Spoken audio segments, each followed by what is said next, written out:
Good morning, everyone. It's 9:30 here, so I'm going to go ahead and get started. Thank you for joining us today. I'm the marketing coordinator for Extra Help, and my name is Erin Kopek. Today we're going to have a presentation talking a little bit about diversity in the workplace. CHRISTY PRUITT-HAYNES will be introduced momentarily. The Workplace Excellence Webinars are an exciting program for Extra Help clients and colleagues to manage workforce changes and increase workplace efficiency. Here are a few things before we begin. The call will last about 1 hour. Everyone is set up in listen-only mode, but if you do have questions, feel free to type those in at the questioning function at the end of the webinar, and we will facilitate those when we wrap up. So let's get started, and I'll introduce CHRISTY. CHRISTY PRUITT-HAYNES, founder of Core Consulting, is a catalyst of positive change and strategic partner with corporations, universities, nonprofit organizations, and independent professionals. Utilizing her 20 years of human resources, organizational development, and management experience, CHRISTY has been called upon to support corporate mergers and acquisitions, assist startup organizations, and to help organizations create and implement strategic human capital plans that support their business objectives, as well as take individuals from stagnation to excellence. He's held leadership in C-level positions from Shoney's Incorporated, Robert Half International, Advanced Receivable Strategy Incorporated, ADT Security Services, and MTV Networks in Nashville. CHRISTY received her Senior Professional in Human Resources designation in 2003 and was the 2011 National Emerging Leaders Award recipient in the Human Resource category. Welcome, CHRISTY, and I will turn it over to you.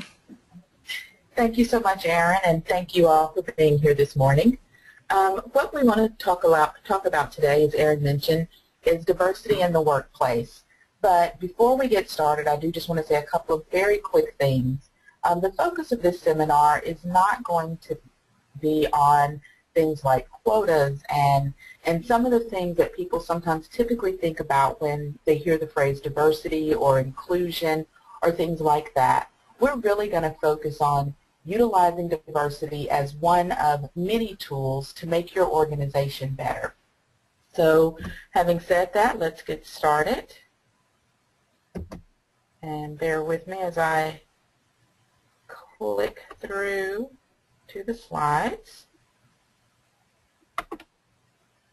Here we go. Okay. So as the title says, we wrote the diversity policy. Isn't that enough? Some people feel as though writing a policy is the beginning and ending point for ensuring your organization has diversity. And I believe that while it's important to have that policy, and it's important to have a very well thought out plan and school of thought, writing something down isn't what truly makes it live and breathe in the hallways of your workplace. So just to tell you a little bit about myself and give you some idea of where I'm coming from, I am truly a business person who utilizes human capital. I am not one of those touchy-feely, let's sing kumbaya HR folks. There are a lot of those out there, and they are wonderful in the work that they do. But I really want to use the goals of the organization, or focus on the goals of the organization, and then use human capital to help achieve those.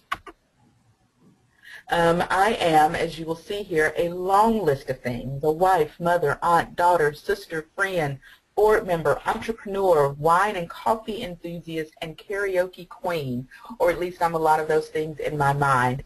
So I say all of that to say I, like all of you, wear many hats. So I come from a place of factoring all of those into my school of thought. A lot of people sort of assume we are one thing, or that we're all very one-dimensional. And just as we talk about the topic of diversity, I think one thing we should all keep in mind is we are all individuals. We all wear different hats, and it's all of those varying hats that we wear that truly encompass who we are and truly add to our unique perspective. I am very competitive. I love intelligent debate. I lead with logic. So I say all of that to say I encourage each of you to ask questions, or if there's something in this presentation that you either don't quite agree with or would like a little more information on, please feel free to add that as one of the questions, and I will make sure we get through the presentation in enough time to get to those questions there at the end.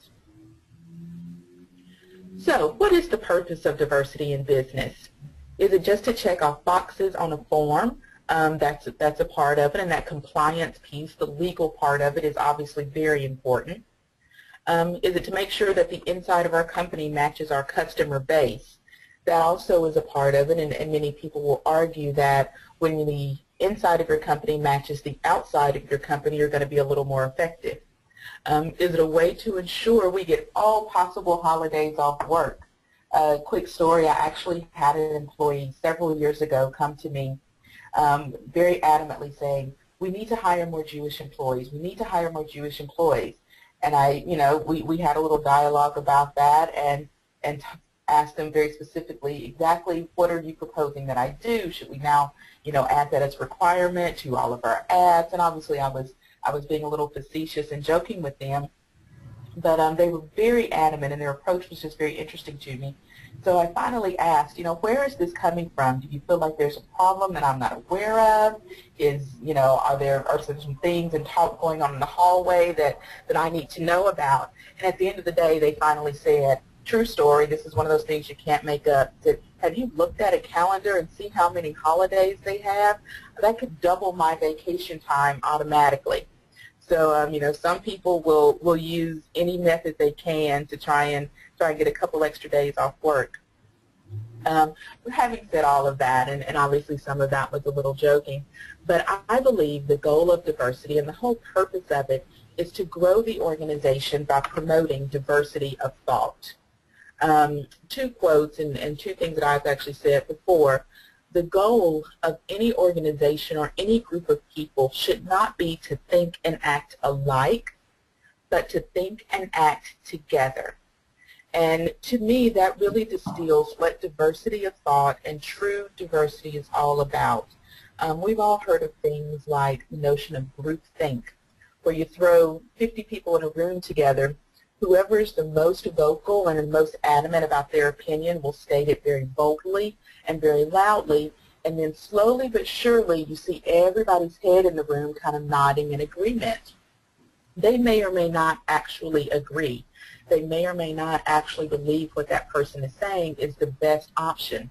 But there is a phenomena where people just tend to agree and tend to think and tend to act like the people they are around. That phenomena is actually increased when everyone they are around seems to be a fairly homogeneous group in some way, whether that's gender or age or whatever the case may be. You kind of see that groupthink increase the more the group looks and acts alike. And another quote just to illustrate the point. Two heads are better than one, and we've all heard that, but that only applies when the two heads are saying and doing different things. Otherwise, you just have a wonderful game of mirror, and nothing ever changes or grows. So again, if you have multiple heads in the room, but everybody is just saying the same thing, you sort of get that kind of amen corner, as we like to say, you haven't really achieved the diversity. Even if everyone in the room may look different or they may seem to come from very different backgrounds, if they all think and operate in the same way, we're still missing the boat and we're still not capitalizing on diversity.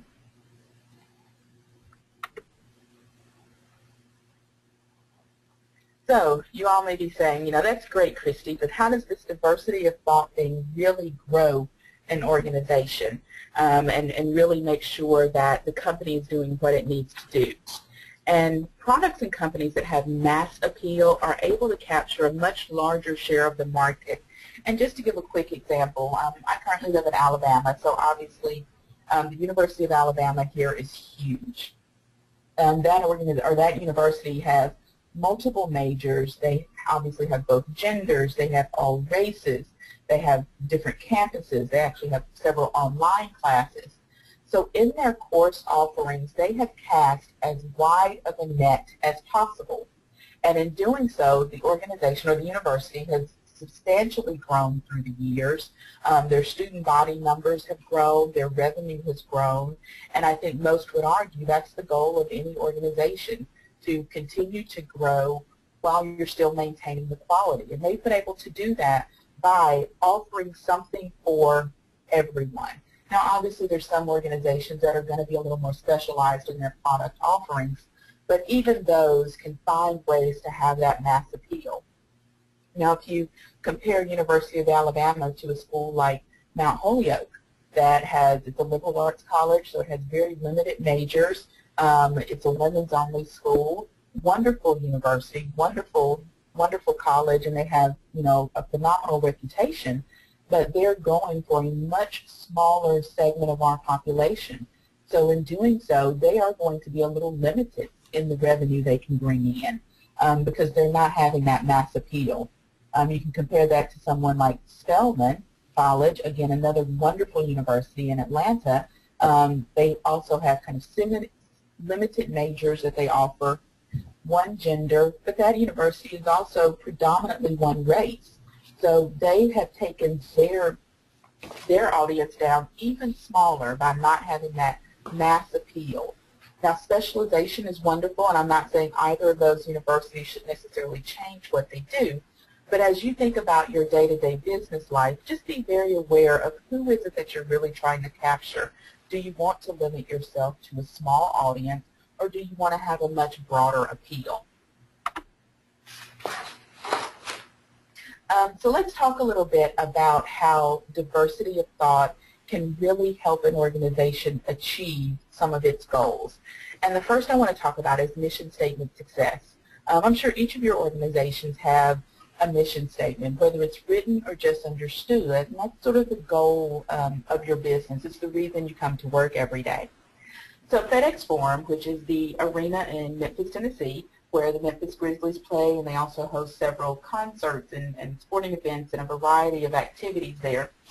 When the organization, or when that building was being built, we spent a lot of time on figuring out what the mission of FedEx Forum was going to be. And to distill it down, the overall concept of it was to provide our customers, and that being the people who come into the venue for whatever event they may be attending, the best possible experience and to meet their needs before they even anticipate them. So to take that a little further, while we were in the process of planning out that building, we were talking about one of the most important but rarely thought about things, and that being the restrooms in the building. We were in the planning stages and needed to figure out everything from how many bathrooms do we have, what type, where do we place them, that sort of thing. So we were in a room. I was the only female in the room and the only person who had kids at the time in the room as we were having this discussion. And everyone was very excited about the automatic flush toilets. I'm sure you've all seen them. And that was all the rage, and people, we were going to put those in. We were going to be one of the first arenas to have those in all of our bathrooms, and, that was going to be cutting edge and that sort of thing. Wonderful idea and a wonderful concept.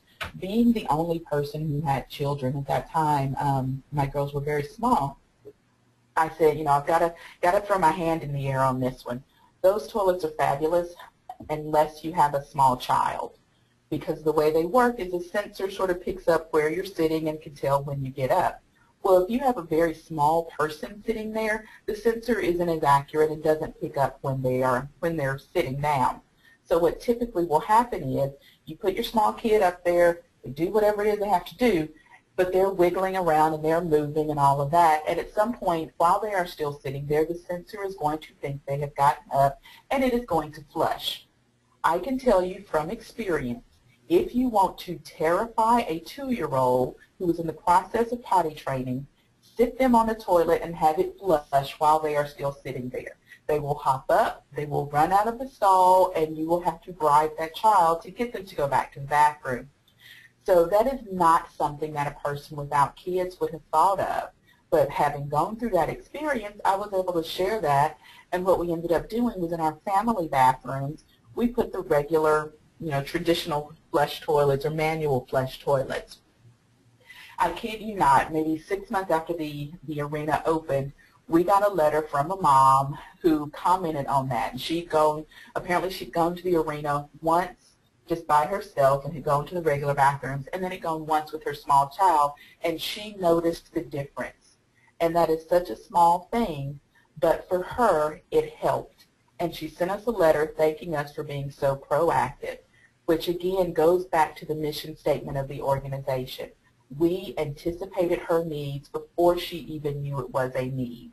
And she thanked us for it, and it made her fan experience there that much better.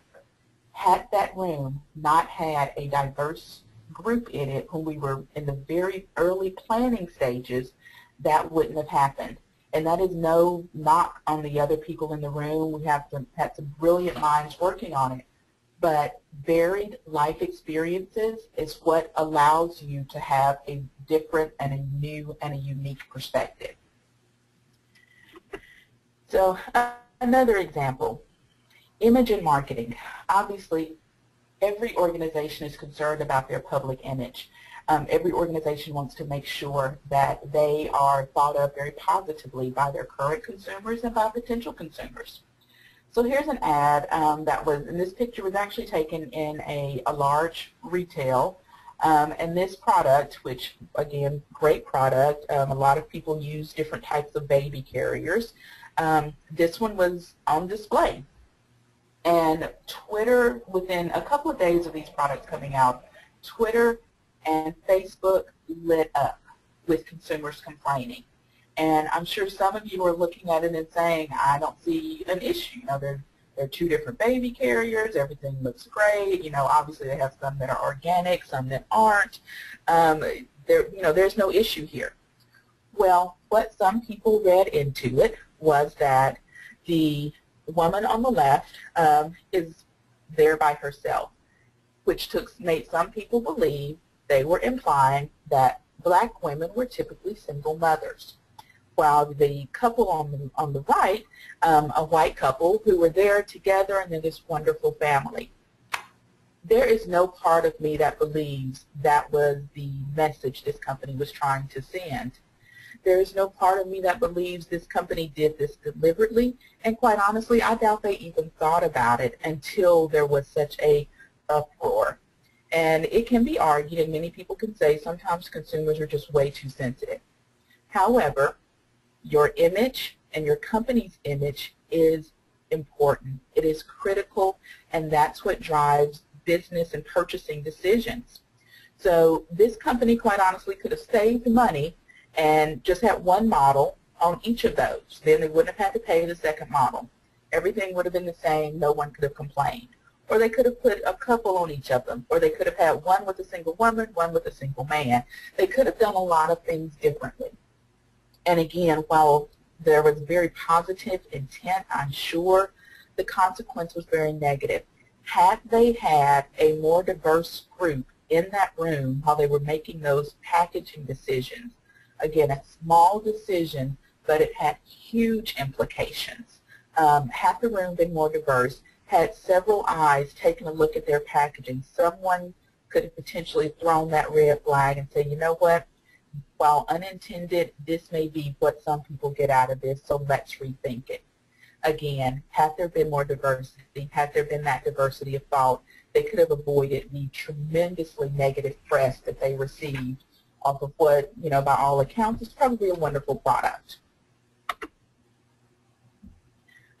Another, as Aaron mentioned, I've worked in the past for MTV Networks, and one of the channels MTV Networks on is CMT, Country Music Television.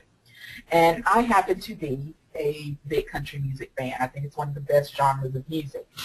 However, I am not the norm. There are not a lot of minorities who listen to country music, and that's just the reality. So as we look to figure out ways to expand our audience and to expand our fan base, we had to figure out, the fans who knew us already loved us. We had to figure out a way for the fans who didn't know us to love us just as much. So we came up with the show concept, Gone Country. And for those of you who didn't see it, it essentially is a show that takes artists from various genres of music and backgrounds They put them all in a house together. They worked with Big and Rich to write a country song, and then they put on a concert all performing their country songs. And I can tell you, if you have not sat in a room and had Bobby Brown sing a country song to you, you just haven't lived yet. He was there, Julio Iglesias Jr., just some, or Emilio Iglesias, excuse me, but wonderful talent that never had been a part of the country music world, and in all honesty probably would not have been had we not had some program developers who were thinking outside of the box, who were thinking of ways to bring in new fans. This show premiered to phenomenal ratings, and while it was airing, was the highest rated show on the channel. The fans that watched it, obviously our old fans were still there because they loved everything we did, but we reached new audiences. We expanded our reach, and as an organization, that's part of your goal. And last way that diversity of thought can really help in problem solving.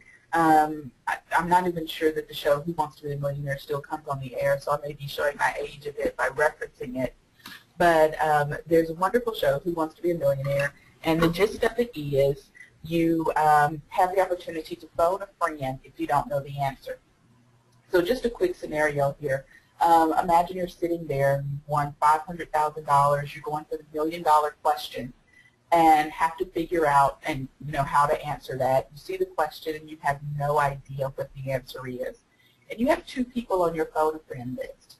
The first is your best friend who you grew up with. Y'all went to school together, you were maids of honors or best men in each other's weddings. You know this person without a doubt has your back no matter what, and they will do anything they can to help you. The second person is somebody that you just happened to sit next to on the airplane when you were flying out to LA to tape the show. This person is your opposite in every way imaginable. If you were brought up in the United States, they were raised on the other side of the world. If you were brought up with a great deal of money, they were brought up in poverty. Just in every way that you can imagine, they are your opposite. But in talking to them, you just struck up, had a wonderful conversation. They happen to share with you that they love Regis Philbin. They would love to be able to talk to them. They talk to you a little bit about their educational background, whatever the case may be. But they convince you to put them on your phone a friend list.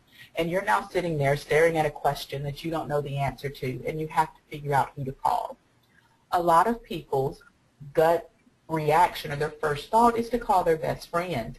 That's what we do when we make hiring decisions. When organizations have an opening, you usually go to the network that you already have because you know they're not going to let you down. They're going to recommend wonderful people. People tend to go with what they know and go with who they know. So your first thought, I'm going to call my best friend because he's going to help me out here. However, if you all have gone to school together, if you all have basically shared your lives from such a young age, chances are they are going to know the exact same things you know because they have experienced the same things you've experienced. The flip side of that is the things you don't know, they probably won't know either. So you need to call that person who's had a different life, who've had different experiences, who has learned different things. Because in this scenario, you don't need that person where you have the two heads, but they're both saying the same thing. You need that person who can give a different perspective and different information. That's going to be where you get your best information. That's going to be where you potentially win the $1 million. And as an organization, when you think about recruiting decisions, promotion decisions, things like that, getting that new, unique perspective and mindset is where you are going to find the best person to take you to the next level, to break through a problem that you've not been able to figure out, that sort of thing. So as we've talked a little bit about why diversity and diversity of thought is so important, let's now switch over and switch gears a bit and talk about, so how do we implement that into the workplace? So, first question, how do you spend your Saturday morning? Here in the wonderful South, there is only one answer to that question. And as you know, we just had, or as you may know, just had the first college football national championship. So college football down here and in a lot of places in the country is huge. And a lot of people spend their time sitting and watching college football. So if any of you know, and again, I live in Montgomery, so here in Montgomery we have some die-hard college football fans. I'm originally from Nashville, and their Nashville football isn't nearly as big, and especially not college football. But down here, people live and die for their college team. And the levels they go to, quite honestly, kind of amazes me at times. When we were moving here, one of the first questions I was asked typically when I met someone was, what side are you? And in all honesty, I had no idea what they were asking me. So I'm like, are you asking Democrat or Republican or Baptist or Methodist? I don't know what you're asking. And they would say, no, Alabama or Auburn. You have to pick a side. And my response typically was, well, I didn't go to either of those schools. My kids don't go to either of those schools, and I don't work for either of the schools, so I don't really care. But down here, that is not the right answer. So most people are die-hard for one school or another. And if you are that typical, and I'm going to use Alabama just as an example, typical Alabama fan, and I've got a lot of friends who are, you can find them every Saturday morning dressed head to toe in their Alabama gear.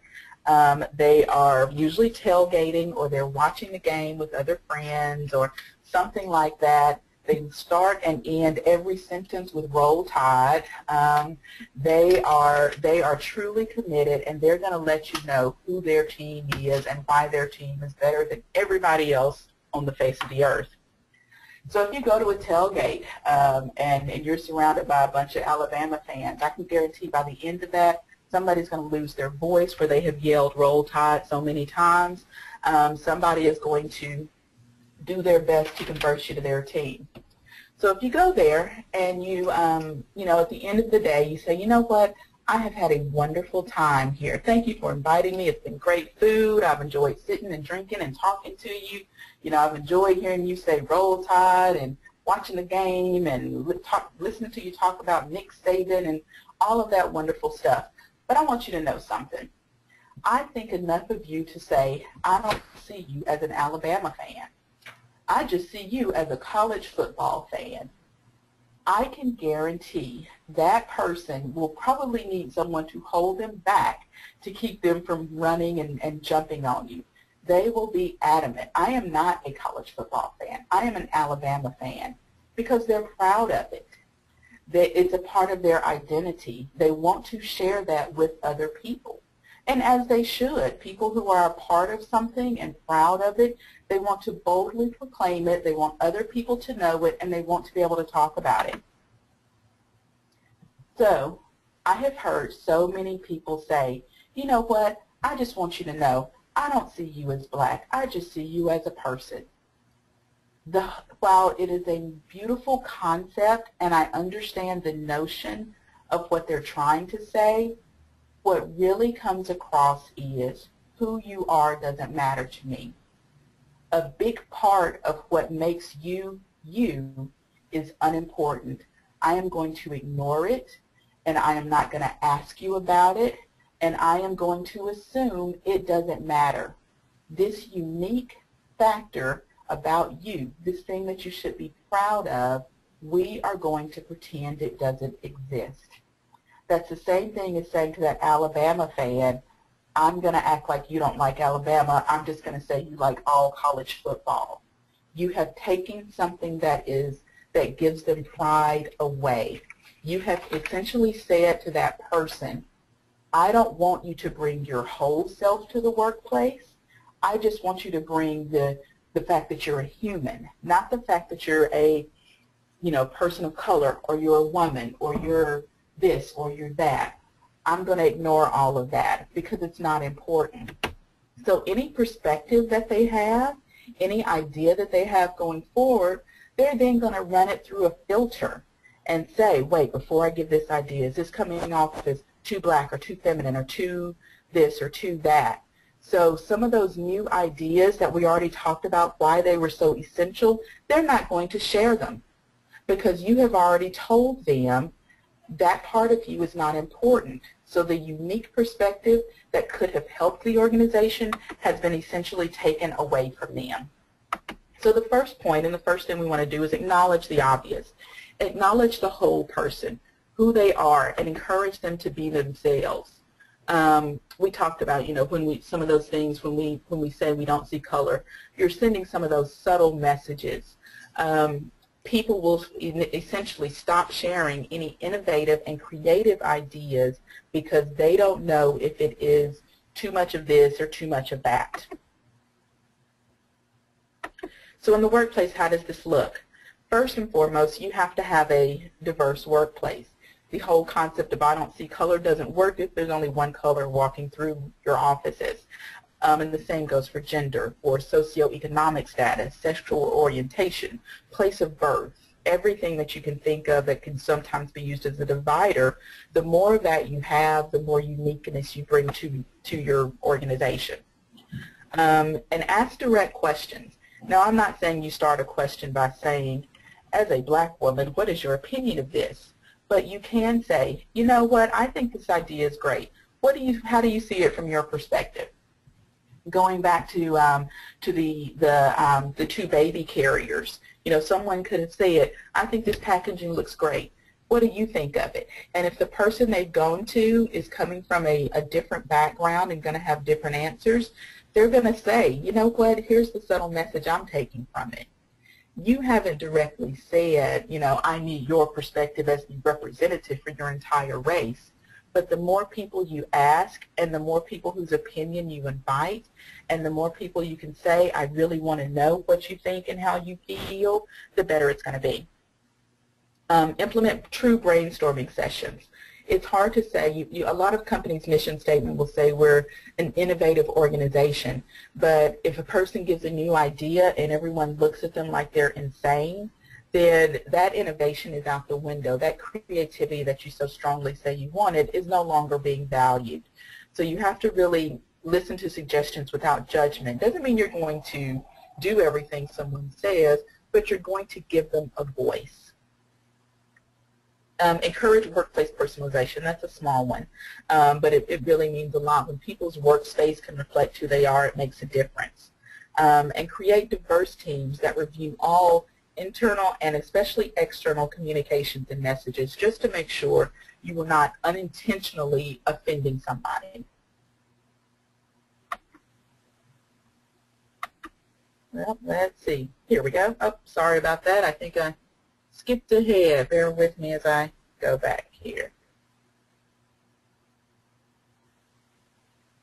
Okay, so this is an organization that that many of us may have seen before, where you have sort of the silo effect. People in manufacturing only talk to other people in manufacturing, and people in the IT department only talk to other techies, so to speak. People in and a big one, people in newly acquired, if there's been a merger or acquisition, people that are coming from that new organization only deal with people from their or previous organization. And this is equally a problem where everyone at one level of the organization, so all of your coordinators will talk to each other. All of middle management talks to each other, and all of the executives talk to each other, but there's very little information exchange from one level to another. So what you end up with, the people who encounter the problems every day are talking amongst themselves about it, but they typically aren't empowered to actually solve them, and they're not sending those problems sort of up the pyramid, so to speak, to get the answers or to get the ability to implement some of the answers. So what I suggest is we all need to think and act diagonally. So what that means is if you look at those two different things, the silos, you have several columns, several vertical columns, and with the pyramid we have a few different horizontal columns. But if we focus on thinking and acting diagonally, that means we are looking for answers and for input across every department and every level of the organization. The strongest and most productive teams are made of a cross-section of the organization. So when you have a team that really can take a problem from beginning to end, that's typically going to be someone from multiple departments and at multiple levels. The different locations within the company sort of give you different vantage points and different perspectives. I like to say something, kind of use the analogy of thinking of a parade. So if you have two kids at a parade, you may have one that's sitting on your shoulders and they can see above everybody else and they're going to tell you what's going on and what they see. Then you have somebody else, another child, who's standing next to you, and their perspective of that parade is going to be very different. So if you ask the kid who's sitting on your shoulders what you think of, and they'll say, oh, it was wonderful. All of the floats were amazing, and I could see the bands, and their costumes were cute, and etc. You ask the kid who's standing there next to you, who's probably looking at the back of somebody's knees, their response is going to be very different. They were at the same parade, just as people in your organization. They come to the same workplace every day, but their vantage point is so different. Their kind of the way they see the organization is going to be different. So you have to ask across all areas in order to get the most complete answer and the most complete information. And then, you know, talking about just avoiding that parade problem.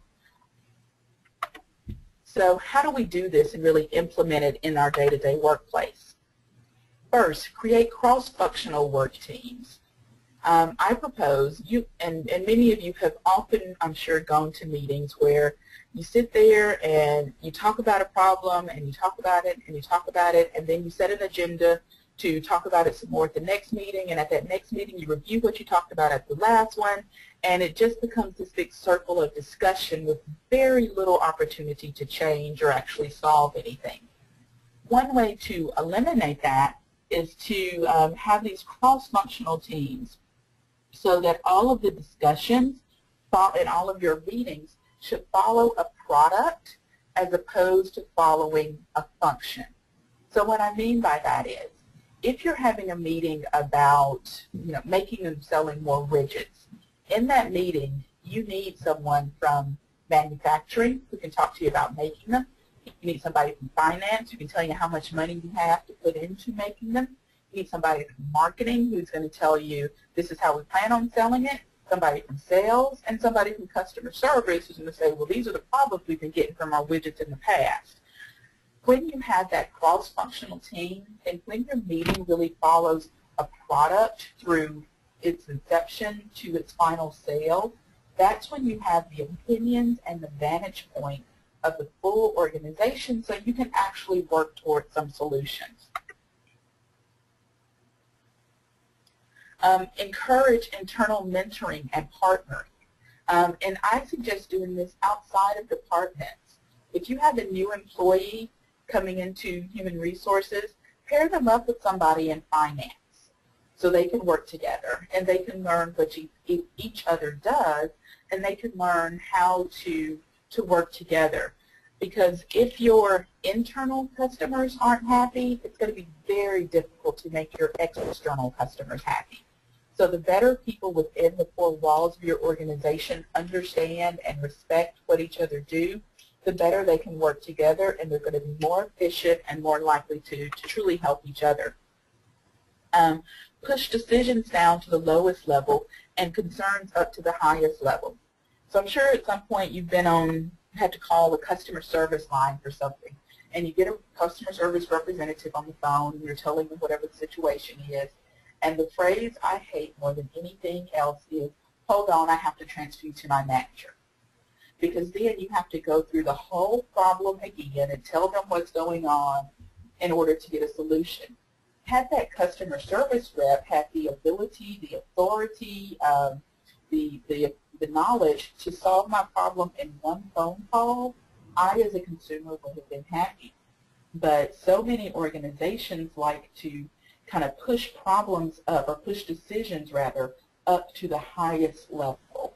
So instead of saying, you as a customer service rep are authorized to fix this problem, here are the solutions that we can do. Things have to get transferred and shifted around to so many people. And it's to the point that some people will call into a customer service line and the first thing out of their mouth is, let me speak to a manager, because they already assume that person on the phone will not be able to help them. So if you are that customer service rep, A, it makes you feel like you're not able to do your job. B, it makes you feel like your company doesn't have faith in you, and that's going to lead to you not wanting to come to work every day. So if our goal is to retain employees and to use that as an efficiency to help us become more profitable, this is just one simple way we can do it. And then push concerns up to the highest level. When there are problems within the organization, employees have to feel that they are able to talk to it, to the higher ups, so to speak. You know, oftentimes people are very hesitant to let folks know, here's what's going on, here's what I think the solution is. But if an employee feels like, I can share some problems that I'm experiencing with my manager and I'm not going to be reprimanded, I'm not going to be looked at like I've been saying, they're going to be more likely to do it, and it's going to make you a more efficient organization. We talked a little about thinking about product workflow instead of just job title, so following the products as opposed to just a job title. So next way we can, within our organization, really talk about making that diversity of thought. I'm going to just show a few pictures and go through them fairly quickly because I see your time is starting to slip away here. But if you're hiring a greeter, which of these two people, have to fire a greeter, which of these two people would you fire? And just kind of think about it to yourself for a moment. Oops, there we go. And if you have to fire a manager, which of these two people, and this again obviously is just on your first gut reaction, but which one of those would you tend to say, this is the one I'm going to let go? And if you see two people on the side of the road who are both saying they need help, who do you go and help first? And as you're thinking about these, think about your answers and also think about what it is that's making you pick whichever person it is you're picking. And if you have one position, you're looking for an assistant maybe, which one of these two individuals would you hire as your assistant? So I ask all this to say each of us came up with ideas. And there's a wonderful thing about human nature that makes us want to help people that we believe are a little less fortunate in some way, particularly in situations where we believe their being less fortunate is not their fault. Now that's a wonderful thing, except sometimes in the workplace. And the way that can play out in the workplace is you can end up with some employees who are sort of looked at as untouchable. When what we need to keep in mind is everybody needs to be held accountable for their work and needs to be held to that same standard. So I kind of say all of that to say people in wheelchairs can be mean too. And I'm going to say a very quick story to kind of explain that title a bit. I'm going to go ahead and put up the text from the slide just since our time is sort of getting away from us. But I worked at an organization where we had one employee who was, by all accounts, just not good at her job. She was rude to people. Her supervisor could tell her to do something, and she would just flat out say, nope, don't feel like it, and she wouldn't do it. And she'd been there for years. She'd been shifted around to several different departments, given every opportunity to succeed. Her performance appraisals documented the problems. She'd gone to training. Literally everything had happened. So I'd been there for maybe 6 months or so as the head of human resources, and finally asked, why is this person still here? And the answer I was given by the COO of the company was, well, she's in a wheelchair. We all feel too bad to fire her. Now, please understand, I am by no means saying treat anyone badly. I am not saying, obviously, don't acknowledge issues and difficulties that people have because they are very real. But when we assume a person is unable to do better because of something that absolutely has nothing to do with their ability to do their job, we are first doing that person a disservice, and more importantly, we are doing our organization a disservice. As I mentioned, we're programmed to want to help people that we perceive as less fortunate for whatever reason, but what that can sometimes do is it causes us to make assumptions about a person's abilities and backgrounds based on external factors.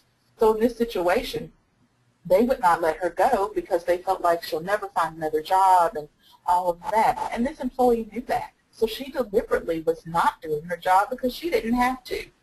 And other employees around her knew that. So it kind of sent the message of, A, this company isn't fair, which I'm sure you've worked in organizations where you know that is a terrible message to have in the hallways. And B, they'll accept less work from you if they feel sorry for you. So you can imagine some of the sometimes untrue, sometimes slightly exaggerated stories people would come in and tell just to sort of get out of work, because there was an assumption of, if I do this, I won't be held accountable. And again, going back to making assumptions and the way it can really hurt the team dynamic in an organization. You'll hear people say, you know, I would invite Christy to this leadership meeting, but we're going to play golf, and I doubt she likes that. No one's asked me. No one has, they're just making an assumption because of an external factor. Or, you know, we give the better or easier assignment to Jim because he has to go home to his kids and he wouldn't have much time to do anything else. That, again, is making an assumption, and by not giving him a harder assignment, he's not having the ability to prove what he can do. Again, assumptions hurt. Or, I bet Tyrone never had a great English teacher, so let's overlook his grammatical errors and just fix them for him. I've heard people do this. You're not giving that employee the feedback they need, and it's sending the message to other employees that less is okay when it really isn't to the organization. And obviously the scenario we just spoke about. So how does that look, and how can we implement that in our workplace? First, hold everyone accountable. We should never accept lower work quality. If certain people are perceived untouchable by their peers, then their peers will end up resenting them, and teamwork is compromised. And again, if we're looking for diversity of thought, we're looking to value everybody, and if in our attempts to do so, we end up hurting 90% of our population, we've still missed the boat. Give everyone opportunities and equal opportunities. Inform everybody of available assignments that are out there. And create and nurture a culture of excellence so all employees feel comfortable giving their input. And again, that's when everybody is able to give their input, when everyone respects the work that everyone else is doing, that's when you're going to get closer to that diversity of thought. And I'm just going to quickly go through this with just the last point.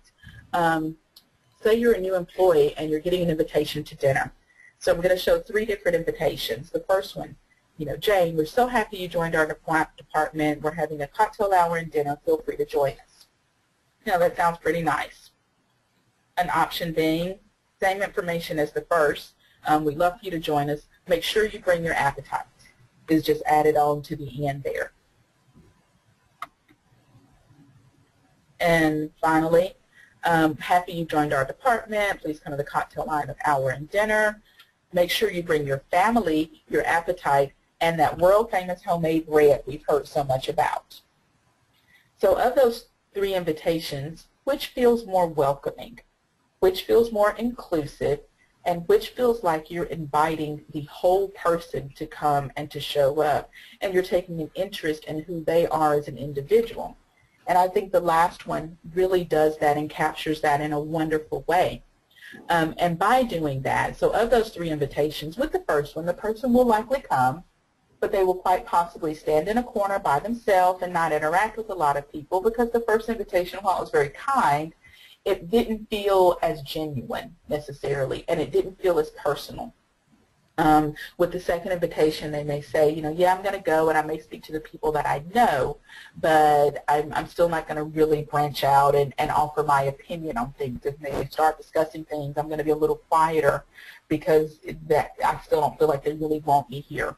Whereas with the last one, you said, you know, bring your family, and we know that you make this world-famous bread, bring that, and you're inviting their whole person. So they're going to be more likely to truly bring their perspective, their unique ideas. That's what it is we're wanting to get to that diversity of thought. So it becomes the idea of being welcoming versus inclusive.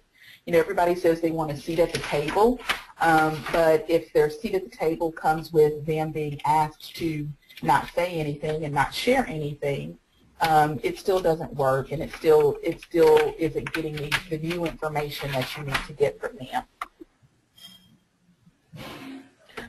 So having a seat at the table isn't enough. People need a voice too. Talking and doing are very different.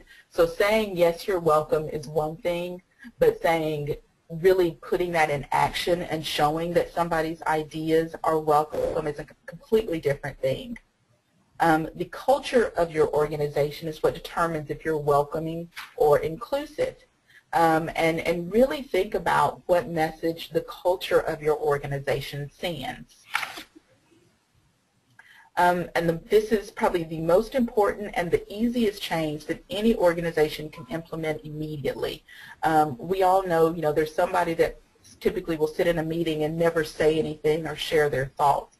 Ask that person a question. I can guarantee they've got some great information that's going to help the organization. So how does this look kind of day to day? Encourage a culture of innovation and creativity. Treat new ideas with respect. I think I mentioned earlier, if somebody offers a new idea and you look at them like they're insane, they're never going to offer a new idea again.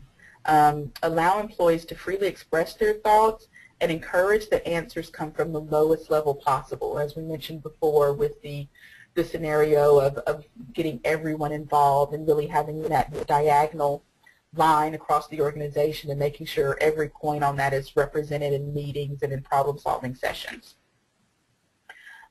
Start meetings with a positive personal and professional story. What this does is it encourages people to open up and encourages them to feel comfortable and encourages them to feel like you really want to know me, so I'm going to feel free to voice my opinion and thoughts. Have a leave policy that allows for personal days of significance. I told a joke about someone saying that we needed to acknowledge all the Jewish holidays. But make sure your leave policy is one that lets people take days off that mean something to them. And in doing that, make sure when they come back, it's not, oh, Christy had to leave again because it's another holiday that nobody else in the world celebrates. You can't do that. You have to allow them to be themselves and to feel like who they are is okay. Don't ask questions you don't want the answers to.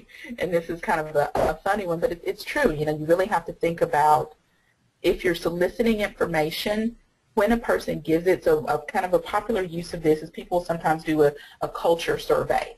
Well, if they tell you your organization has some issues, be prepared to address those. Because once you've asked the questions, if you don't follow that up with addressing tangible issues that come up, you've actually done more harm by asking than if you would have never brought it up. And then allow employees to add one goal to their performance appraisals. Still go through everything you want, but then ask them, how would you like to grow and develop? It shows a personal interest. It connects that employee to you and to the organization in a much more meaningful way. And at the end of the day, whatever goal they add, the organization gets the benefit from that. So it still grows the organization and furthers the organization's goals. And just to leave you with a quote, coming together isn't a beginning. Staying together is progress, but working together equals success. And as we mentioned, that's the goal in all of this, for everyone to be able to work together in a meaningful and inclusive way that gets the organization closer to where it is trying to go. And that quote's from Henry Ford. So I know I gave a lot of information and tried to pack it all in about 50 minutes or so, but now would love to open it up for any questions, points of clarification, comments, whatever the case may be. If anyone has any questions, please feel free to type that in at the bottom of your GoToMeeting screen, and we will give you a couple minutes here if you want to type anything out, ask questions, or whatever you choose.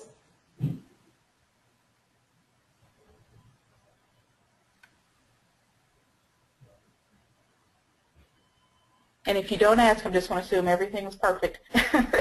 So do feel free to throw out any comments or ideas you might have. We did have one comment from Stephanie. She said that thank you very much, Christy, and that was a great webinar. Thank you. Thank you very much, Stephanie. I appreciate it. It's great feedback. I want to also let everyone know that this presentation will be available on the Extra Help website underneath our company blog. That's where we keep our recorded webinars. So if you'd like to take a look or want to rewind something that was said, feel free to jump on there and view the recording later on this afternoon. All right, Christy, I don't see that there's any more questions. I'm going to go ahead and move forward. We appreciate your participation today. It was really great learning information. I hope everyone took some items that they will be able to use back at their office. Please join us. Our next webinar is coming up on January 21st, and we will be covering the Affordable Care Act and different updates that have taken place. So feel free to reach out to us if you're interested in registering. Everyone have a great day. Thank you. Goodbye.